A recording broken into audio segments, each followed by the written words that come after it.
Thanks again for joining us on our Crafted Reality podcast. In this episode, we continue chatting with Hannah McPake and visit a piece of work we created back in 2020. The piece was called DYAD, Rise and Set, and we explore the inspiration behind the work.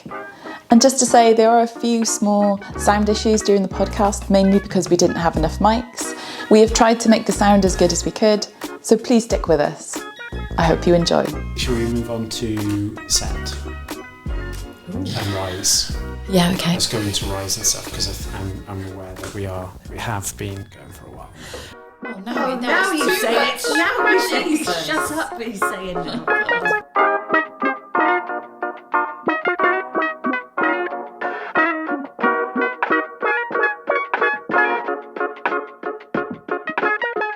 So before we get into rise fully, Yes, Julian. just clear to say that we've just had a break and reminisced for. And just to say as well, the thing about, things not having plans, there was a vague structure to this podcast, but, I've just taken this off on a tangent too soon and too fast. I just think it was the conversation we had, and the last thing you heard was, then we'll talk about rise, and you heard, let's talk about rise. I just heard rise and I was like, well, I'm going to go for it then, guys. Unless anybody's coming in. Yes, anyone else say it? No. Going once, Anyway. Twice. No. Okay. Yeah. Straight on to the topic. The topic. The topic. We've also eaten chocolate biscuits. It's dangerous. 3. Yeah. Wow. I know. I might have had 4. I'm not quite sure. Does having a microphone in front of you just make you tell the truth? It feels like it, to be honest. Three. Oh gosh, yeah. 2 hours later. We had started over lockdown because we hadn't really, everybody was kind of isolated. We started just having chats on Zoom, I think, almost like every Friday it felt like, where we just would hop online and just catch up with each other. And I think we just had started talking about a lot of things that we were noticing during this period of time, and things that actually really started maybe beginning to matter. And I suppose for me, a lot of it was, what are the things that we can anchor to kind of get through this period of time, this kind of just unprecedented, few years where, who'd have thought it was like it was written from a film script almost, wasn't it? This kind of insane period of time where the world was going through this incredible but terrifying situation. So what would anchor, and what did anchor us in, or ground us in this, amidst all of the things that were happening? And I think we talked a lot about, I suppose, moments that we would begin to notice. So again, the sun rising, and that being a point of anchoring, a point of grounding, but then also realising the magic of that time of day that you take for granted because you're in your routine, you go to work, you get up and you don't really have that time to pause.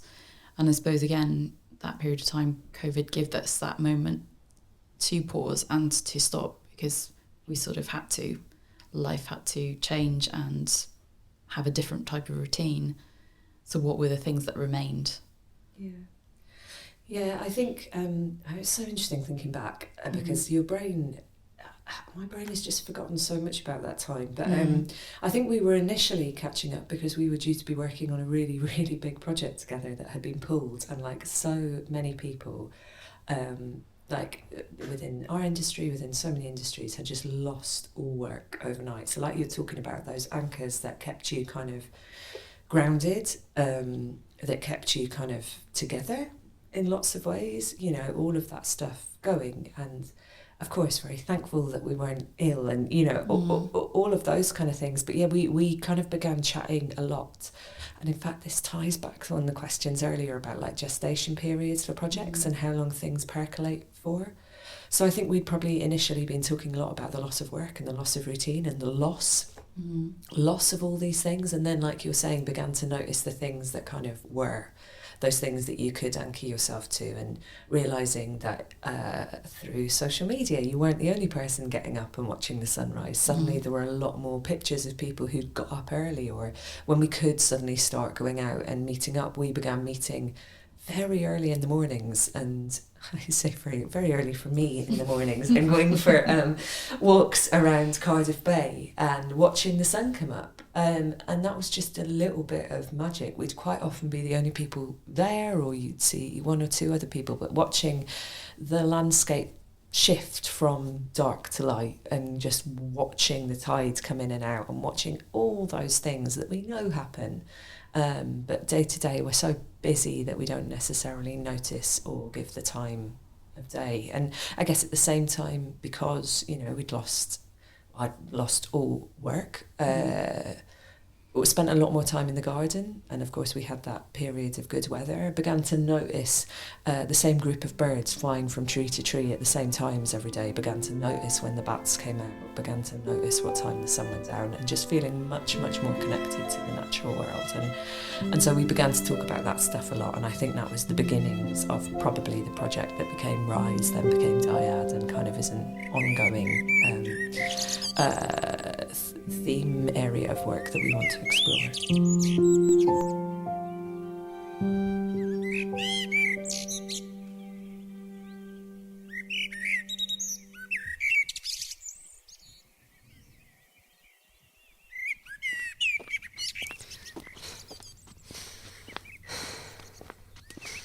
I come here every day about this time, walk the same route. We used to come here together before. It was our ritual, one of those rituals of everyday life, like smelling coffee or letting wine breathe, or making the perfect cup of tea.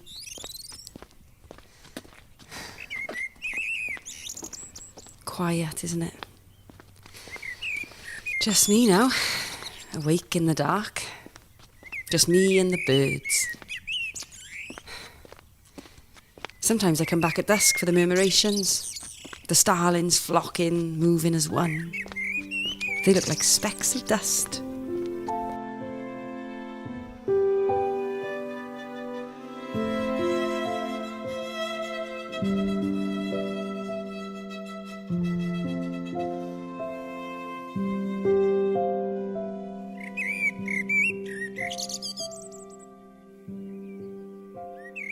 So I guess just to maybe tell you a little bit about Rise, what Rise became, and then we can maybe work back to kind of the process of how it became the thing that it did.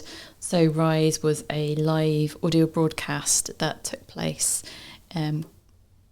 basically at sunrise, really early in the morning, and before which people who signed up to the broadcast would be sent something in the post. So they'd get a package in the post which contained a little tea bag, a candle, and some instructions, and also some sort of designed literature. So a little book that was a story about a wolf and a village, and then also a transcript that was the broadcast itself. So this little package would arrive, you had to open the package and then log on to a broadcasting app that we use that existed already called Podbean, and you would then listen to audio that accompanied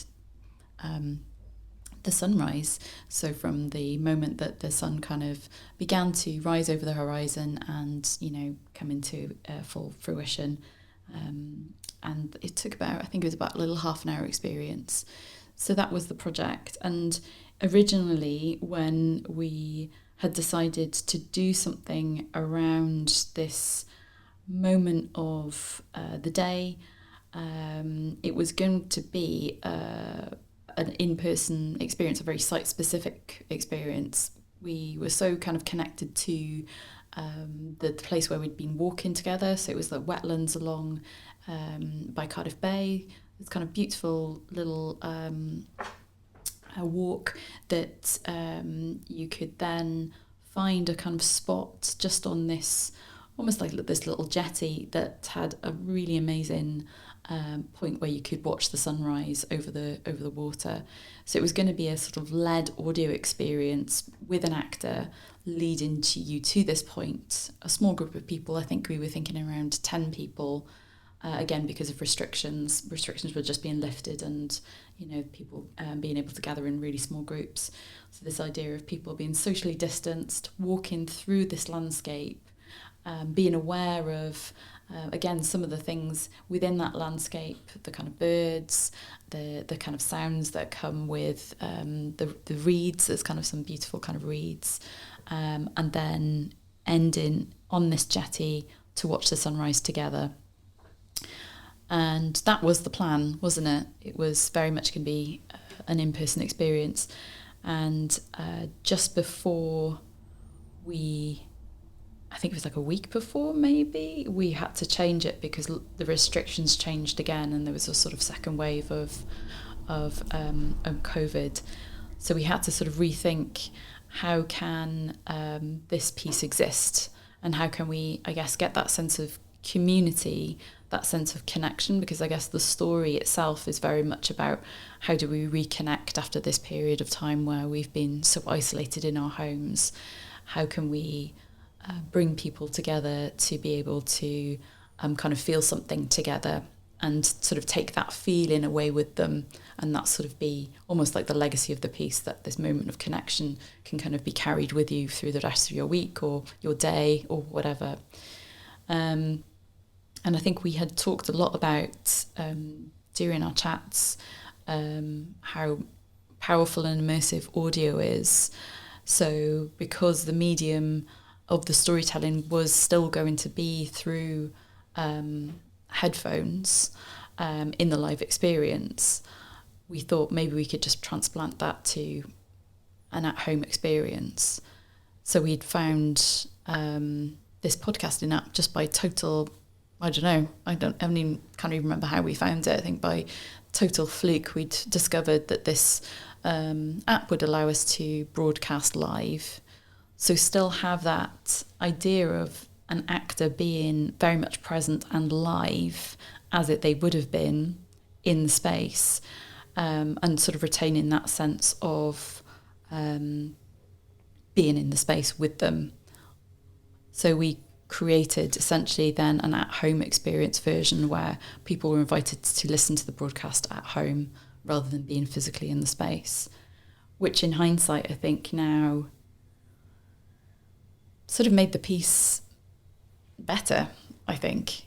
Yeah, I think it was one of those really lucky kind of happenstance things that actually that restriction changing and us having to kind of really think on our feet actually produced a much more interesting piece than perhaps we would have made. Because I think kind of connection and connectivity was like the really big theme, the thing we wanted to explore. Yeah, how do we kind of tentatively take those first steps? This was us in like November, December 2020 thinking, oh, we'll be back out, you know. Be fine. We'll be fine. Not really imagining what would happen next. But yeah, so what was brilliant with the Podbean app was that people could see other people logging on. And I think in some of those broadcasts, we ran it for 5 mornings over a week.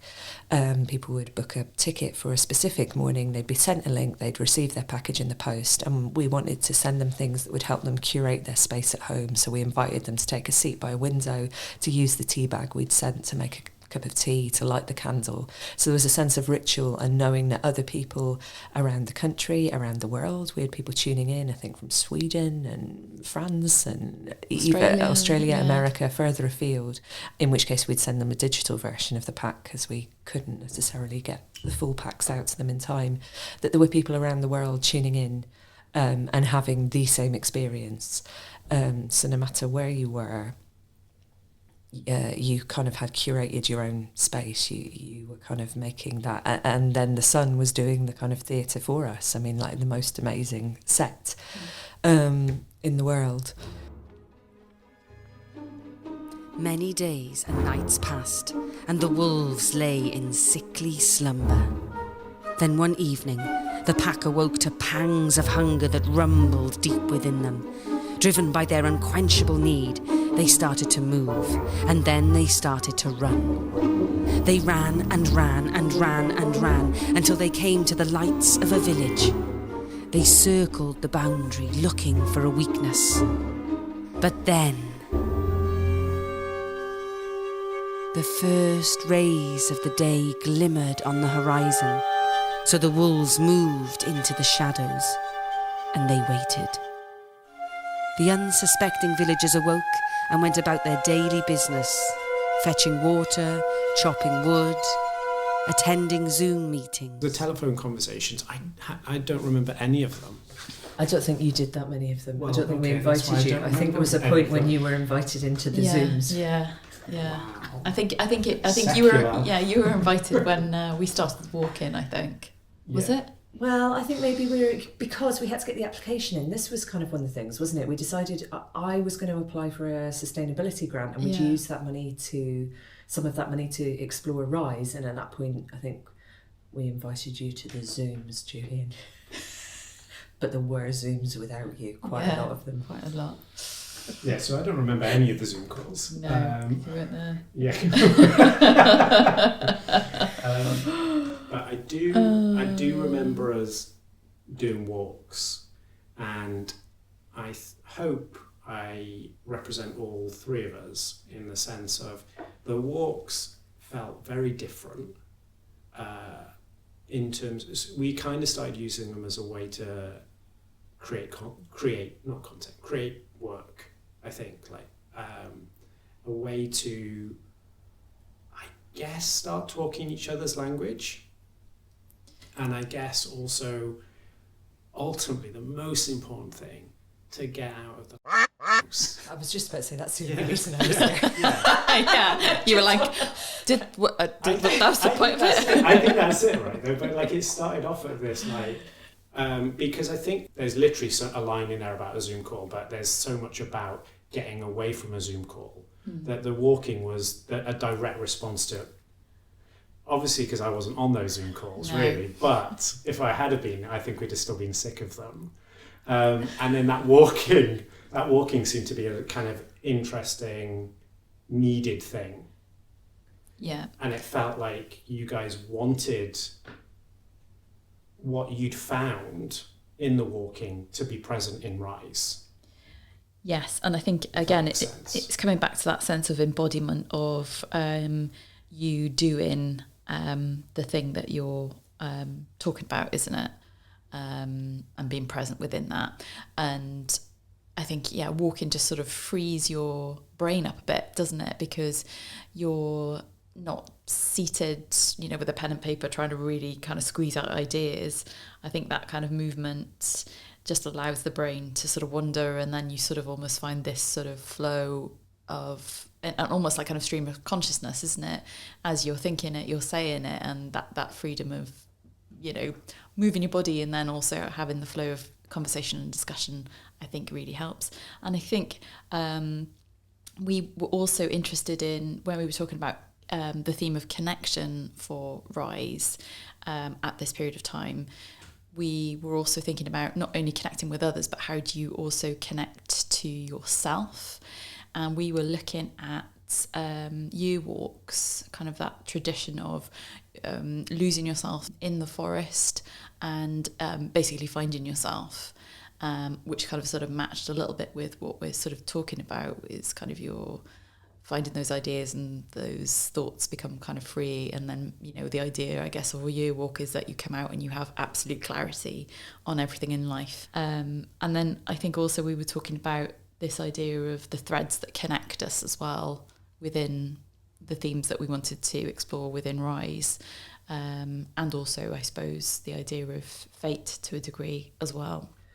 It's really interesting. I'd forgotten some of that. But yeah, so two things just came up massively for me then, which was like, realistically, I was going for walks to get out of the house because I was going absolutely like off my rocker, as I think like a lot of people were. So there was like a genuine mental health thing, I think, about exactly what you're saying, trying to reconnect to yourself or find yourself or just calm down, or all those things going on, and to say as well, I think both Ali and I have done a fair amount of yoga and meditation and all that kind of stuff, and so that thinking was going on as well. But then, yeah, also discovering these traditions of year walking and labyrinth walking, I remember being the other really big one, beginning to research these things and find out the reasons that people walk. Why do we do this? Why do we keep going back to the same places? Why do we keep repeating the same patterns?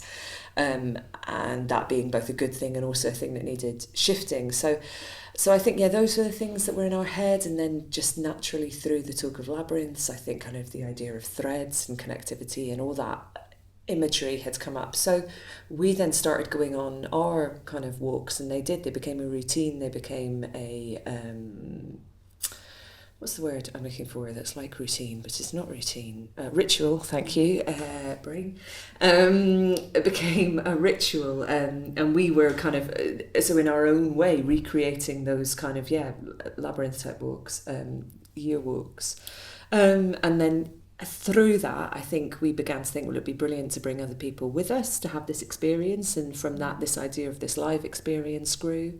And then the idea of this character of this woman who was doing the same walk every day, this kind of pilgrimage from her house in the city down to the sea, and what that pull is towards the sea, towards the tide, towards watching the sunrise. And how that walk could create a place for contemplation, meditation, connection, for an audience. And then, like we've said, all of a sudden that had to go digital, which I think was the best thing that happened to that project.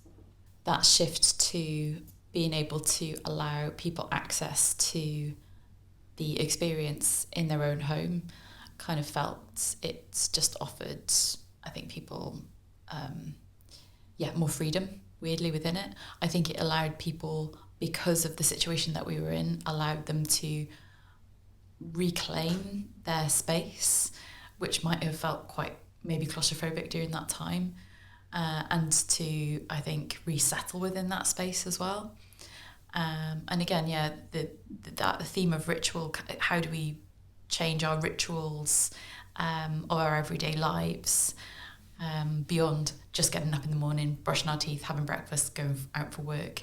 Can we find those meditative points within our daily routine to allow us to give ourselves a little bit more space, not only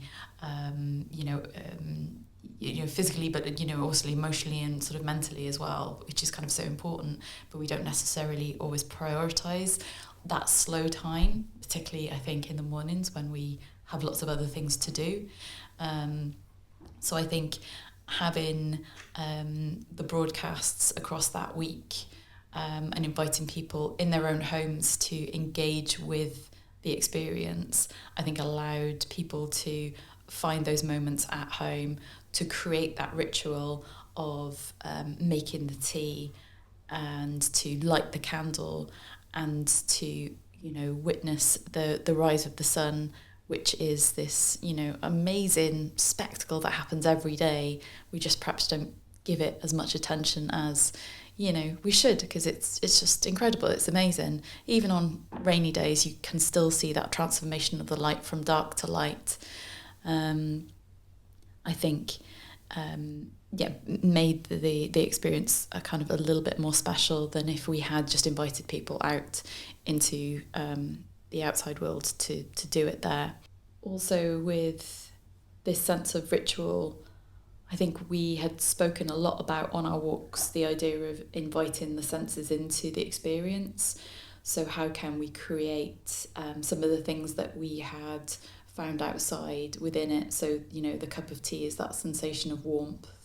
It sort of mirrors the warm tea that's poured by the narrator at the end of the experience, the candle, and the smell of the tea as well, a kind of sensation of smell, again, coming into your own home, and then the kind of visual aspects of, watching this drama unfold in the morning with the sun rising, and then I guess the sensation of the sound of the audio. And I suppose all of those elements, the invitation to the audience was very much to, there's no right or wrong way to experience this. You can interact with the elements within the package. you can make your tea, you can light your candle, but maybe you just read through the literature that is part of the package, and that's your experience of it. Maybe you listen to the audio and that's just your experience of it. Maybe you are seated in contemplation just with your tea and your candle and you're just watching the sunrise. So it's sort of inviting the audience to experience rise with all of the senses that are available to them, and for them to sort of make that experience very much their own. There's kind of no rules. These are the things that you can involve yourself with.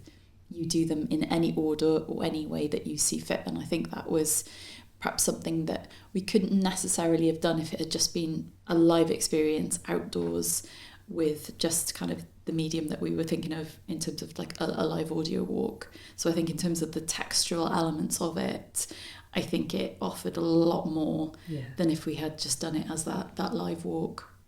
Yeah, definitely. And I think in terms of accessibility, which then became something we were really keen to make sure that there was a kind of equalised experience for, like you're saying, the different ways that people could access the content, became really important, and I think has kind of carried on through then the next stages of the project as we kind of began to imagine what next. It kind of almost became a unique, in sales to like a US, like a unique selling point, I think, for it. Almost felt like it came late in Rise, as a byproduct of us making a script that was a transcript that they could read. Yeah. But then it felt like it became much more of a fundamental attribute of set, that we still got loads to explore on how we do that in other things in the future, but felt like we made another step towards this kind of technically not accessible, but technically absolutely in the choice you wish to experience something, and us not to say whether you have experienced that, I think is super interesting. And so what I mean by that is, like, if we're giving them a lot of different mediums that are in effect, in our eyes, giving the consumer an opportunity to feel what we're making, the emotions we're trying to emote in a variety of different media. And we're not going to say whether you've done this, this, and this, and this, as well as to whether you've experienced it, because that's not for us to say. And I feel that's a different standpoint to accessibility, where you're saying it needs to be exactly duplicatable, but then you're saying, well, is that a lesser experience? Does that make sense? I think that's kind of an interesting thing that I'd like to continue to kind of like push. And that was what was really interesting, was working with kind of the access consultants that we worked with, and kind of the language around, yes, trying to make a kind of equalised but also the opposite of that, completely different and unique and individual experience for everybody who accessed Rise and Set in whatever mediums, platforms you were doing it. On top of the audio, there was a BSL video for the counterpart to it.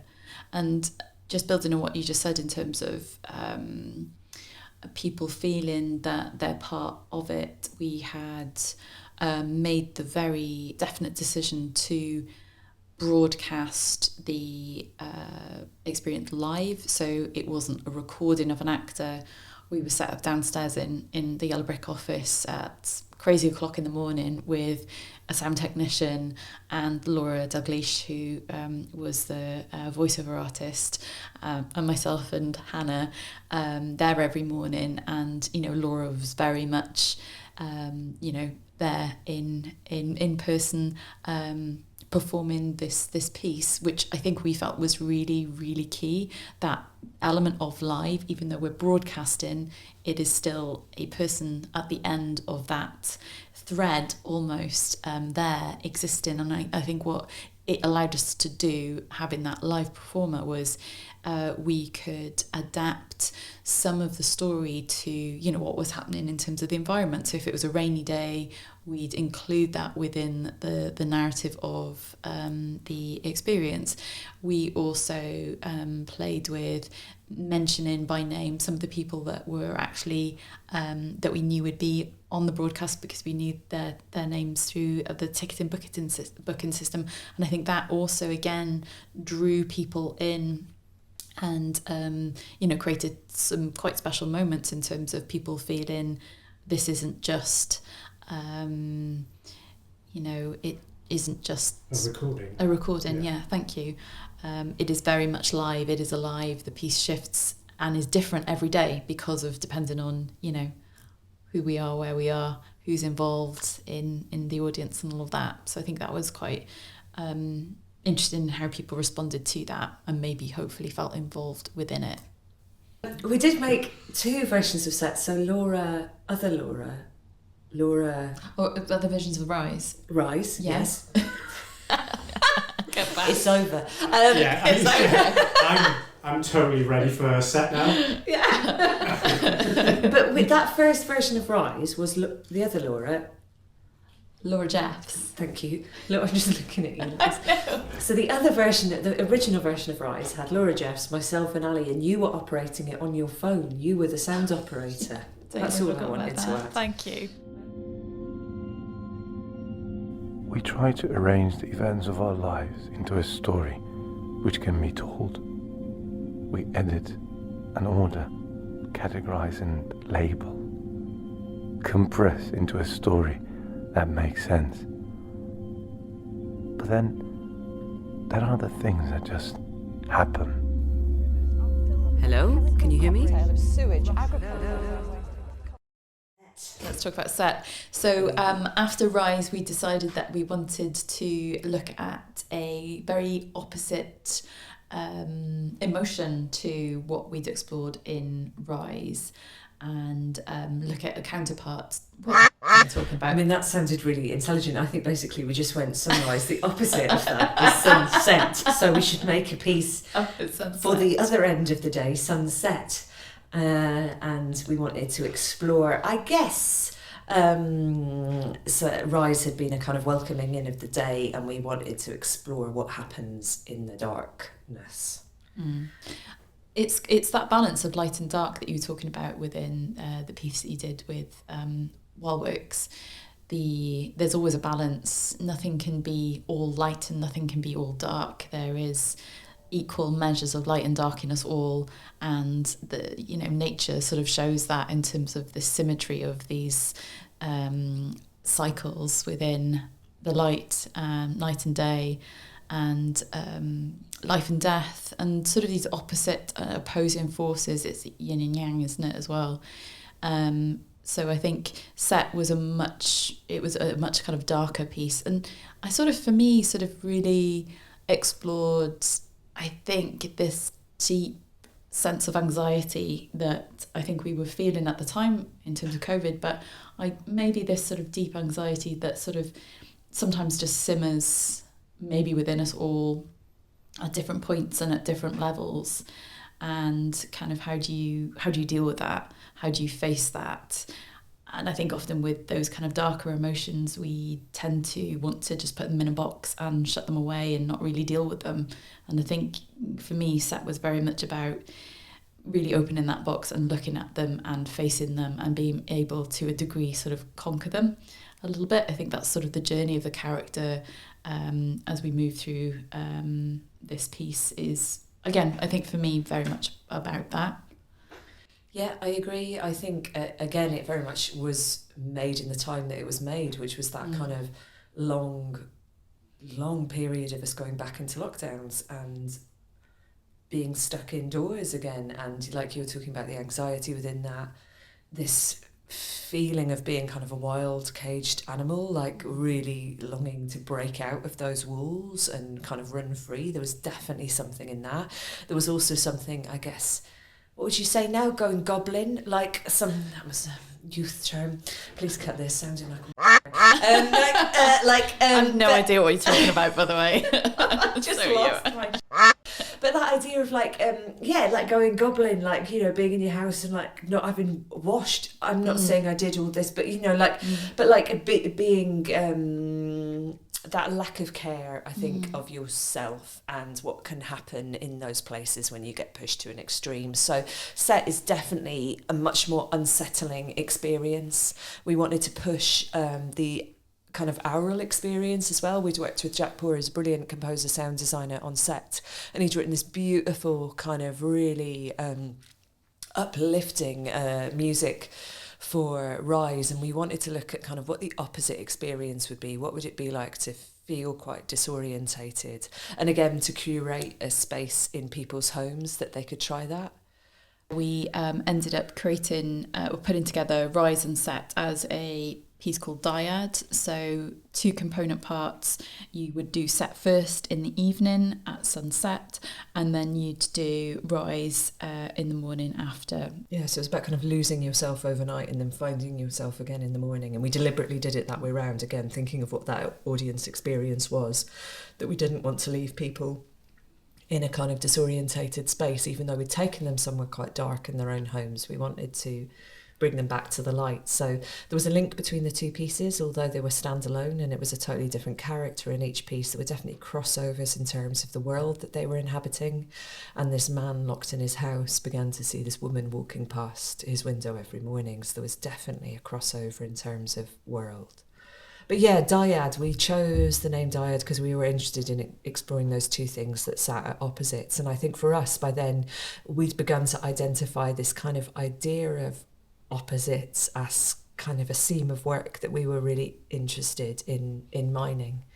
And I guess this comes back to possibly like one of the first questions you asked, Julian, I think at the beginning. I think it was you that asked it. Apologies, Ali, if it was you. It probably was, yeah, it probably was. Well, we'll see. We'll play the tapes back and the truth will be revealed. Rewind. And I might have asked it. But about like the gestation period of work. And actually we'd been sitting with these ideas by this point for, you know, a year, talking about them. We carried on walking. So after we'd made Rise, we carried on doing those walks when we could, restrictions allowing. And we'd started going and looking at trees in Butte Park as well. And, you know, we'd started doing other walks and kind of imagining other possibilities and other things. So, so the gestation period on this work was massive, and kind of the thinking about the things that were in our head, the big problems that we felt we were wrestling with, the kind of conversations we were having with other people, all of that work really, or all of that non-work feeding into the work, if that makes sense. Like for this, I think we've just uncovered a kind of seam of work that we're interested in kind of like mining away at, and it has been an ongoing, continuous process. Which is not great when you want to fill in your Arts Council forms and say when they start and end, is it? No. It does make it somewhat hard. You can cut that bit too. Oh no, that's staying. That's gold. That's gold. Yeah, and I think I forgot about the walks within the park, and again this idea of nature and connectivity. And yeah, we got really obsessed with trees, didn't we, and began to read about this kind of mycelium network and fungal network and how hidden things connect us, again like the kind of red thread of fate.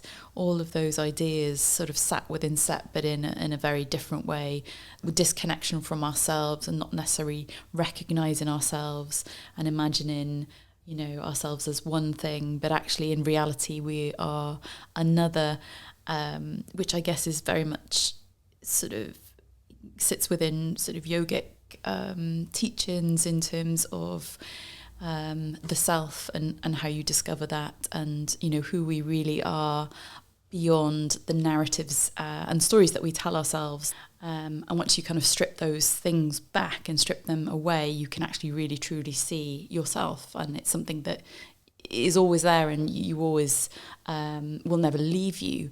But we find this disconnect from that because of, you know, life gets in the way. Our experiences sometimes, you know, colour those in ways that make us think about ourselves very differently to the reality of it.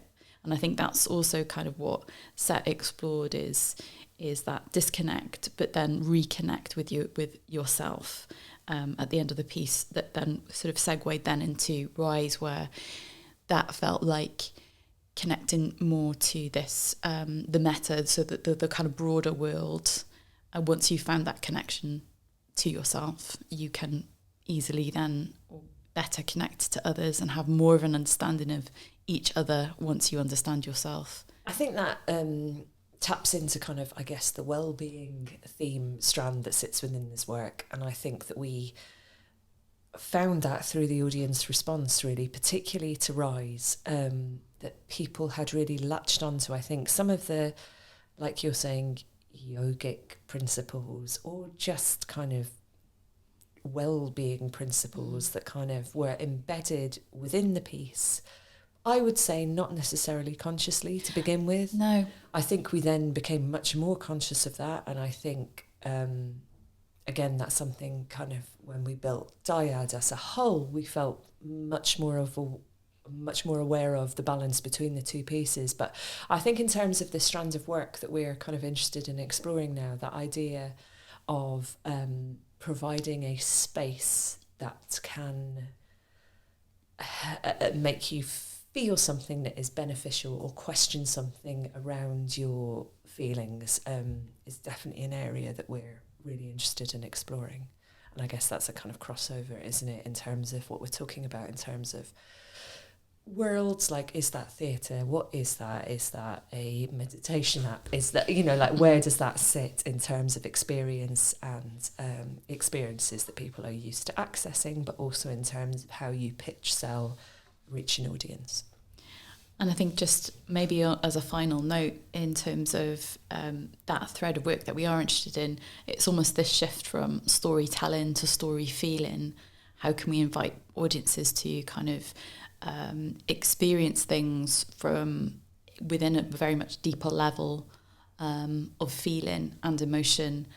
And it doesn't necessarily, in terms of the storytelling, have to be a linear experience, because maybe the structure of the story is kind of vignettes that, you know, sit in an umbrella of things, but it's very much about not necessarily maybe even remembering exactly what the story was, but coming away with a sensation or a feeling about what had just happened, which I think perhaps is much more longer lasting. So I think some of the feedback that we'd had from audiences from Rise and Set was this sense of, I felt this, and that's kind of sat with me. And now, because of that, I think I might change my routine, and maybe I will get up every morning and watch the sunrise, or maybe I feel, you know, differently about myself, or maybe, you know, I think that's the really interesting for me. How can we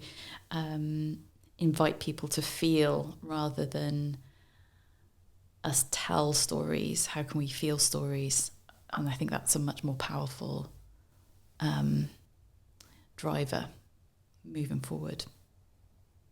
So just a little plug, DYAD Rise and Set is available to purchase on our website. You'll get a little package in the post, and it is a little special gift from us to you. We'll put the link in the description. Thank you very much. We did loads of spoilers. Oh, we did, didn't we? Oh. Well, good luck with that. It was all lies. And thanks so much, Hannah, for coming on and having a chat to us. We've officially lost it. It's been an absolute pleasure. Thanks for having me. Yeah. And then I suppose at this point we should probably say begin again. Yeah, because everything's in the cycle. So that's generally what we're going to cover for the podcast? Yeah. Okay, so if we're not doing more now, are we? Well, no, we'll just have to record it now, won't Are we? you kidding me? Can you imagine? Would be you weird? Imagine? Yeah. You're slightly thinking that is the case. Well, my brain is gone. Yeah, mine has. I don't know if it leaves. You've been listening to Crafted Reality with me, Ali John and Julian Sykes. We hope you enjoy the podcast. Please give us a like and share with anyone that you think might be interested. We'll see you next time.